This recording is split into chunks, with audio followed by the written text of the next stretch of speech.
Agar bir tabib, ishonchli hozir tabib bir dorini berib turib, mana bu dori falon kasalga dori deb bersa, siz haqiqatan shu dori o'sha kasalga, shu dardga dori bo'ldi. Ixlosingiz baland bo'ladi, sarflagan pulingizga achinmasdan olib ichasiz.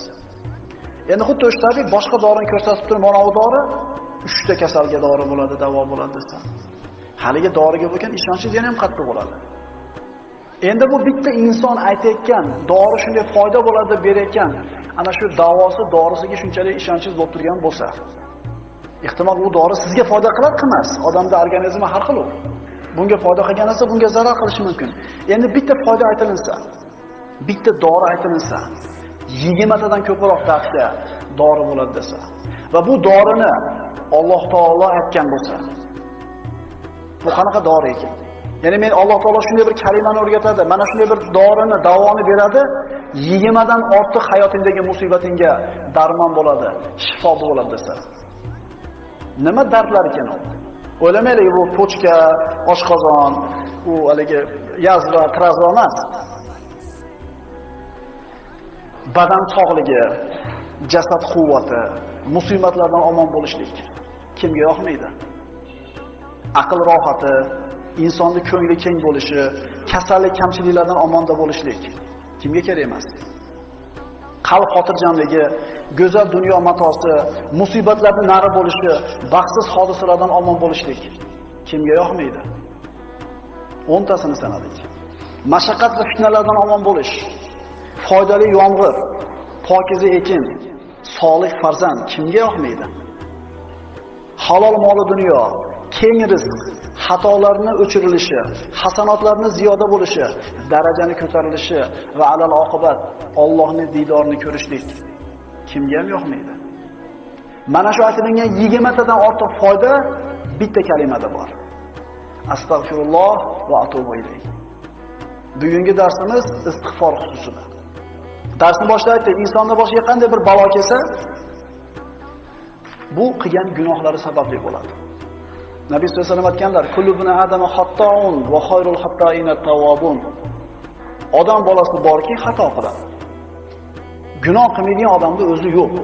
Chunki payg'ambar sollallohu alayhi vasallam aytadilar, odam bor, xato qiladi. Endi xato qiluvchilarning eng yaxshisi tavba qiluvchisi. Mana samaralarni aytdik 20 tasi. Endi mana shu so'zlarni, mana shu aytilgan dorini Qur'ondan, payg'ambar sollallohu alayhi vasallamning so'zlaridan dalilni keltiramiz. Istig'for samaralari, aqlning rohati, ko'ngil kengligi, nafs xotirjamligi, qalb oromi, dunyo matosi kerakmi? Istig'forni lozim tutaylik. Alloh taolo aytadi: "Istagfiru robbakum summa tubu ilayhi yumatti'ukum mata'an hasana." Hud surasi. Hud alayhissalom o'zining qavmi, Od qavmiga shunday xitob qildi: Parvardigoringizdan mag'firat so'ranglar. So'ngra uning o'ziga tavba qilinglar. Shunda u sizlarni ma'lum muddatgacha, ajallaringiz yetgunicha chiroyli mato, rizqdan bahramand qilar. Insonning dunyo matosi keng bo'lishligi, qalbi xotirjam bo'lishligi farovon hayot.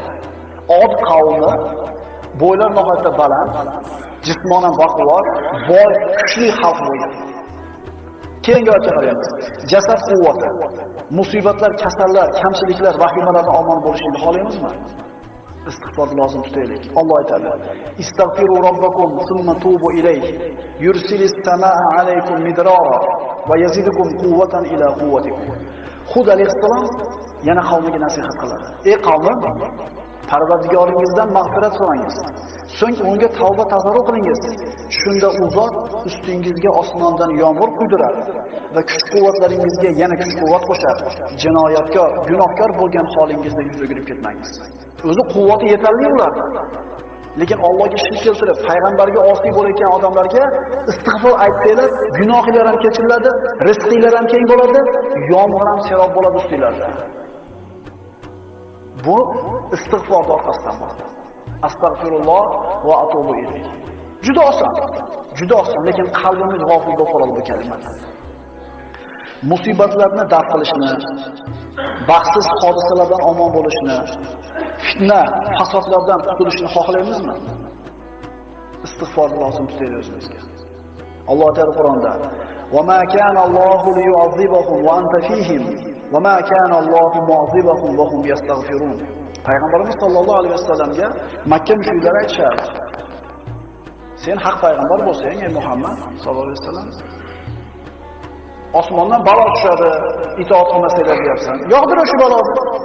Ko'raylik, rost payg'ambar bo'lsang." Shunda Alloh taolo shunday dediki: "Modomiki siz ularning orasida ekansiz, ey Muhammad alayhisalom, Alloh ularni hargiz azoblamas. Va ular mag'firat so'rab turgan hollarida ham Alloh ularni azoblaguvchi emasdir." Ey Muhammad alayhisalom, siz o'sha mushrik Qurayshlarning ichida yashayotgan bo'lsangiz, siz ularning ichida turganligingiz uchun balo kelmaydi va agar istig'for aytib tursa bandalarim, men ularni balolamayman, azoblamayman deydi. Aytdik Ali ibn Abi Talib so'zini. Bandaning boshiga musibat balolar faqat qilgan gunoh tufayli keladi. Endi gunohni nima ketkazadi? Istig'for. Istig'for aytib, gunohni ketkazgan bandaning boshiga balo keladimi? Qalbimizni Allohdan uzmaylik. Musulmon odamning faqat yagona suyanchig'i bor. U cho'ntagidagi puliga ham ishonmaydi. Bilagidagi quvvatiga ham ishonmaydi. Iymoniga, musulmonligiga, Robbisining marhamatiga ishonadi. Xotirjam hayot kerakmi? Istig'forni ko'proq aytaylik. Foydali yomg'ir, pokiza ekinzor, solih farzand, halol mol, keng rizq kerakmi? Mana qaranglar, biror narsa qoldimi? Mol davlat, bola chaqa, daryolar, bog'roq. Shunda endi hayotda kerakmiz.